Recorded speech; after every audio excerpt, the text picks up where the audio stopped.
జీవితమొక పయనమని గమ్యము తెలియదని తెలిసిన ఈ మనిషి పయనమాగదు. జననం ధర్మమని మరణం కర్మమని తెలిసిన జనన మరణ చక్రమాగదు. మరణం తథ్యమని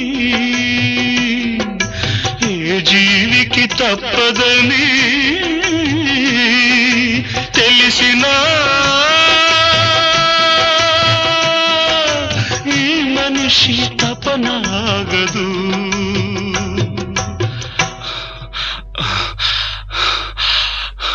ఈ బ్రతుకు తపనాగదు. ఆగదు ఏ నిమిషము నీ కోసము.